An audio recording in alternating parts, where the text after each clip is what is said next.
Carmelina de Los Ángeles, episodio 17.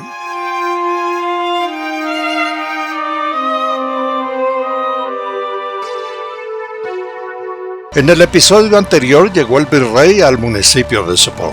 Avanzó con su caballo, miró a las cuatro preciosas paradas frente al portón de madera en la pequeña hacienda y de un momento a otro se fijó en un rostro.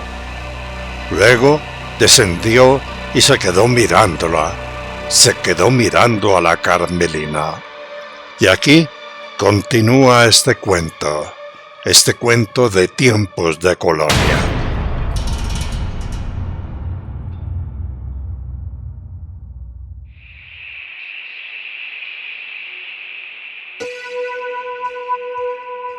El virrey, abriendo los ojos como si la reconociera, exclamó: ¡Carmelina Gascón! ¡Carmelina Gascón! El engreído me reconoció, pensó Carmelinita. Entonces bajó los ojos y, luchando contra su altanería pasada, hizo una reverencia, y al hacerlo casi se cae. El virrey, aún con los ojos muy abiertos en un acto rápido de amabilidad y cortesía, al ver que se iba hacia adelante, la tomó suavemente por los hombros y entonces le dijo: Carmelina Gascón, no sabes la alegría que me da verte, y mucho más al verte tan bella y esbelta. Ante tanta amabilidad y piropos, a la Carmelina casi se le doblan las corvas. Entonces, como si supiera, la pijama color carne que vestía en el interior de su ropa se templó, se puso rígida y la sostuvo. Y cosa rara, la urgencia urinaria que tenía desapareció. Era como si ya hubiera hecho chichi. La Rafaela, la Gabriela princesa y la japonesa permanecían agachadas en reverencia. No miraban al virrey, y el virrey no vio sus rostros. En ese momento, la Gabriela princesa de la corte española sintió ganas de encarar al José Solís y decirle quién era. Decirle que era él quien tenía que hacerle reverencias y no ella a él. Pero, recordando las palabras del señor no conocido de nadie, el juez o don Diego, quien le había dicho que no debía ser reconocida hasta que él se lo dijera, Gabriela siguió agachada. Detrás del virrey, el secretario Churriento había descendido de su cabalgadura y, puesto detrás de José Solís, miraba y escuchaba sorprendido. No podía creer que su amor soñado fuera la Carmelina regordeta y altanera que había conocido en la capital. Tras ellos, las personas que se habían reunido para saludar escucharon: ¡Carmelina Gascón! ¡Carmelina Gascón! Y entonces el rumor creció. ¡Ella es la hija del desterrado! ¡Ella es la hija del desterrado! ¡Uy! ¡No te lo puedo creer! Y más se demora una moneda caída en el atrio de una iglesia en ser recogida que el chisme llegar y correr de boca en boca hasta los últimos rincones de Sopó. ¿Será que al señor cura, el que había excomulgado a la Carmelina recién llegada al pueblo cuando fue a misa, le llegó la noticia? ¿Será que el padrecito se enteró? Bueno, pero volvamos con el virrey y la Carmelina Gascón. El virrey, después de sostenerla, y mientras Carmelina seguía agachada, miró hacia la hacienda, y entonces, tomándola pacíficamente de un brazo, con cortesía le dijo: Ven, ven, Carmelina, entremos a esta casa para que te calmes y hablemos. Extrañada por tanta amabilidad, Carmelina pensó: este viejo, ¿qué querrá?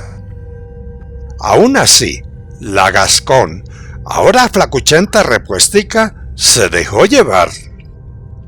Traspasando el portón de madera, el virrey, levantando una mano, hizo la señal de esperar. La guardia que lo acompañaba, el secretario Churriento, las preciosas y demás entendieron y se quedaron de pie mirando a la pareja que entraba a la pequeña hacienda. Entonces, don José Solís, viendo una banca de madera ubicada frente a la casa, condujo hasta allí a la Carmelina repuestica y con cortesía le indicó que se sentara. El virrey también hizo lo mismo y con tono suave, cariñoso y sorprendido le dijo: «Carmelina Gascón, no puedo creer que seas tú, y si no es por tu mirada no te reconozco. Estás muy cambiada, te ves radiante». Carmelina escuchaba y con la cabeza agachada guardaba silencio. El virrey prosiguió: «Después de que salieron de la capital no tuve noticia». «Bueno, pero cuéntame, ¿y tus papás?» Carmelina, al escuchar papá, levantó la cabeza mirando al virrey con ojos de rabia y dolor. Entonces dijo: «Mis papás murieron por la gripa y yo quedé sola».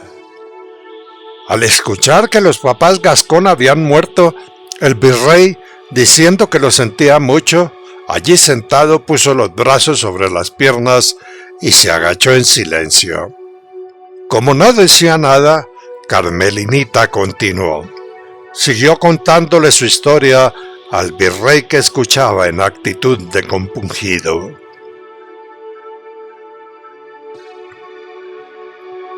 Más de media hora duró la charla. Afuera, en el camino real, las preciosas hablaban con el secretario Churriento. Los gendarmes de la guardia habían bajado de sus caballos y prestaban servicio frente al portón para que nadie entrara. Y allí, mirando hacia el camino real, que en ese momento de real no tenía nada, esperaron. Las personas que habían salido para dar la bienvenida a su señoría el virrey se sentaron en el camino, cansadas de esperar a que saliera. En eso llegaron el señor alcalde del pueblo, su señora y su hijo, quienes en la pequeña y pintoresca plaza de Sopó habían estado esperando a don José Solís para darle la bienvenida con honores. Pero como no llegaba, vinieron a buscarlo. La guardia los detuvo, no les permitió la entrada. Entonces la Rafaela, la niña indígena, se acercó a la alcaldesa y, recibiendo un efusivo abrazo del niño, al que ella le había dado agua cuando estaba enfermo, le contó a la señora esposa del alcalde lo que pasaba. Esto lo hizo sin mencionar nada de la Carmelinita Gascón recién reconocida. La verdad es que Rafaelita y el Churriento eran los únicos que conocían la historia. La Gabriela y yo sé como mucho, y los demás no entendían por qué el señor virrey conversaba con la Carmelina. La princesa Gabriela, intrigada, después de un saludo, indagó al Churriento, a quien había visto varias veces en el Palacio Real de España, y este, como siempre, andaba agachado haciendo reverencias a los miembros de la corte, no la había reconocido. Cuando la princesa le preguntó qué pasaba, el Churriento, que recién se había enterado de la verdadera historia de su amada, la Gascón, con la prudencia propia de su cargo de secretario virreinal, guardó silencio. De lo único que se enteró la Gabriela fue del nombre del Churriento. Se llamaba Estéfano Valcárcel. En esos momentos, la japonesa, que había quedado sola, viendo que una señora repartía algo parecido a un jugo, fue y se tomó 5 tazas. La señora que repartía, aterrada, le sirvió una, otra y otra. La japonesa tomaba, sorbía y se relamía. La señora no podía entender cómo una dama extranjera como ella podía tomar tanta chicha fermentada. Nota: chicha. La chicha de maíz es una bebida hecha tradicionalmente en una olla de barro con maíz y endulzada con panela. Fermentada, presenta una mediana graduación alcohólica y en exceso puede producir flatulencia y diarrea. Hecha la aclaración, sigamos con el cuento. En la banca de madera, Carmelina y Solís, después de una charla compungida, comenzaron a hablar animadamente. Bueno, eso parecía por sus movimientos. Al final, el virrey le dijo a Carmelinita: Carmelina, créeme, siento mucho lo que me has contado, pero me alegra mucho que estés bien. Tu papá no me dejó otra opción. La Real Audiencia lo iba a condenar a la cárcel de por vida en las mazmorras de Cartagena, y yo lo único que pude hacer fue desterrarlo para que tú y tu mamá no sufrieran. Pero al parecer eso de nada sirvió. Créeme, hoy mismo yo voy a arreglar las cosas. Carmelina, al ver lo que durante la charla había sido una actitud sincera del virrey, le dijo: No se preocupe, excelencia. Yo, gracias a eso, soy quien soy. Soy una mejor persona y me siento feliz de serlo. El virrey se levantó de la banca de madera y, ofreciéndole una mano para ayudarla a levantar, cortésmente la llevó hacia el portón. Y allí, volviéndose hacia Carmelina, hizo una reverencia y luego, tomándole una mano, le dio un beso en el dorso. Luego, y como era de rigor, el virrey, llevado de la mano por su secretario, fue y saludó al alcalde y a su señora. Al ver al churriento, ahora venido a Estéfano Valcárcel, la Carmelinita puso cara de gloria celestial, y sin pensarlo dos veces, olvidándose de los remilgos y la mojigatería de la época, espontáneamente fue y abrazó al churriento Estéfano, y éste, respondiendo, la besó. El virrey, el alcalde, la señora Carmelina, Rafaela y la japonesa Yoshikomo mucho, medio borrachita por la chicha, observaron sorprendidos la escena. La gente estaba aterrada, pues los besos en público en esa época eran pecado. La gente murmuraba. El ósculo duró como medio minuto. Palabrita tan fea para definir un beso. El ósculo. El ósculo duró como medio minuto, y al terminar, el Estéfano chorreante y la Carmelina pegaditos y agarrados de la mano miraron al virrey. Y este, sonriendo, le dijo a su secretario: Ahora me cuenta. Después de saludos, reverencias, mientras la Gabriela permanecía agachada, el cortejo partió. Las cuatro preciosas también lo hicieron. Siguieron al virrey. El Estéfano chorriento, caminando y llevando su caballo agarrado del cabestro, acompañaba a la Carmelinita enamorada y a las tres preciosas. La Yoshikomo mucho caminaba tambaleándose y al mismo tiempo sonreía exageradamente. En su barriga sentía que el estómago le hacía guruguru guruguru. Sonaba como desbocado. Can, el perro negro, se quedó sentado en el portón de la pequeña hacienda como vigilando. En la plaza central de Sopó, en el atrio de la antigua y vieja iglesia colonial, se había dispuesto la ceremonia, y allí, parados frente al pueblo, estaba el alcalde, su esposa, y con ellos, por casualidad, estaba su excelencia, el arzobispo de la capital, quien llegó a Sopó por encargo de la Santísima Inquisición radicada en Cartagena de Indias. Y allí, junto al señor arzobispo, estaba el señor cura del pueblo. Frente a ellos estaban casi todos los habitantes de Sopó. No eran más de 100. Y delante de la gente, en primer plano, estaban las cuatro preciosas. El señor cura no las había visto, pero de pronto se dio cuenta que allí estaban. El cura aterrado vio que ahora eran cuatro brujas. El curita se puso como histérico. Entonces, mirándolas, vio que la Carmelina le sonreía y con una mano levantada, moviéndola, lo saludaba. Rafaela, que todo lo sabía, hizo lo mismo, y la Gabriela, a quien don Diego o el juez le había contado la historia, viendo que el virrey estaba de espaldas, hablando con su eminencia el arzobispo, y no podía verla, le sacó la lengua al cura. La japonesa ni cuenta se dio, pues con los ojos cerrados se contorsionaba como en dolores de parto. La chicha había hecho efecto. El cura, al ver los saludos y la sacada de lengua, se asustó más de lo que estaba, y pensando que le iban a hacer brujería, dio un paso hacia atrás. Quería salir corriendo, pero por lo serio de la ceremonia se quedó quieto, mirándolas como a la defensiva. En ese momento, la japonesa, como si estuviera mirándolo, abrió los ojos como desorbitada.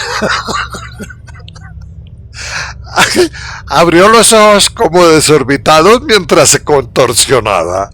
Entonces, en la plaza, que en ese preciso momento estaba en silencio, se escuchó un largo, cavernoso y profundo sonido que retumbó como un trueno.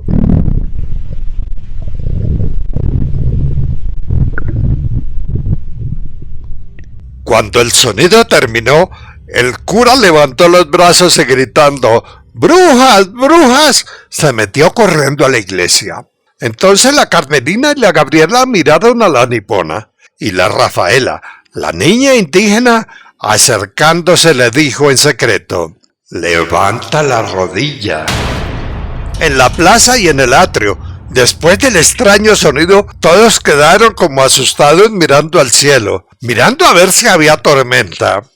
La nipona, como en dolores de parto, seguía contorsionándose, y entonces la Gabriela le puso una mano en el estómago y le empujó con fuerza el vientre.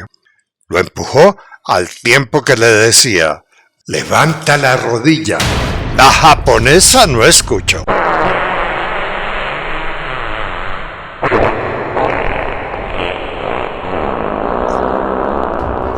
En la plaza, todos quedaron aterrados nuevamente.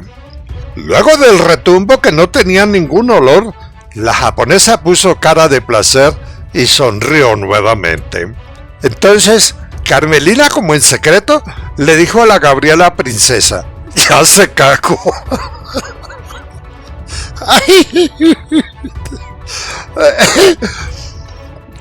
Sigo.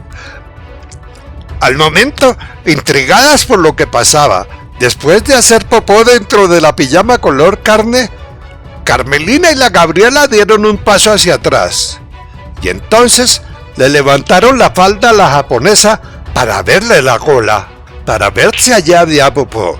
La Rafaela, viéndolas, soltó la carcajada, y de un manotazo rápidamente le bajó la falda a la nipona. El público ubicado detrás de ellas observaba aterrado la pecaminosa escena. Entonces Rafaela le dijo a las otras preciosas: «Se me olvidó decirles que cuando tengan la pijama puesta, no tomen bebidas alcohólicas. Allá arriba», dijo señalando el cielo, «eso no existe». Entonces la Carmelina, que nunca entendía nada, mirando al cielo, tuvo su tercer chispazo de entendimiento. «No voy a preguntar, no voy a preguntar». Mientras eso ocurría con las preciosas, el alcalde dio su discurso de alabanzas y de bienvenida a su eminencia el arzobispo y al virrey José Solís. Y luego, en medio de vivas al rey y la corona española, le cedió la palabra al señor virrey. El flacuchento virrey habló del camino que estaban arreglando y del inicio de las obras del puente de Sopó. La gente aullaba de felicidad, dando vivas al rey y al virrey. Luego, cuando José Solís terminó de hablar, mirando a Carmelina Gascón, dijo: finalmente, quiero que todos ustedes conozcan a mi protegida, Carmelina Gascón. En el pueblo todos quedaron mudos. La Carmelina Gascón, la que habían conocido regordeta y grosera, era la señorita que amablemente, graciosa y bonita andaba por el pueblo. El cura, que se había metido asustado en la iglesia, ni se enteró de lo que sucedía. Entonces el virrey Solís, llamando a la Carmelinita con la mano, la hizo subir al atrio. Al llegar, Carmelina le hizo una venia y el virrey prosiguió: ella, Carmelina Gascón, por documento virreinal que ya he firmado, se declara inocente de todo acto contra la corona, y desde este momento pasa a ser mi protegida, la protegida del palacio virreinal. Todos aterrados guardaron silencio. Entonces, la esposa del señor alcalde, que por fin entendió la procedencia de la amable señorita, que con la Gabriela había atendido a su hijo enfermo, aplaudió y gritó: ¡Viva el virrey! El pueblo, motivado, sin entender muy bien lo que pasaba, hizo lo mismo. Carmelina de los Ángeles Gascón miraba al virrey y miraba a la gente, y en silencio no pudo contener una lágrima que rodó lastimera sobre su sonrojada mejilla.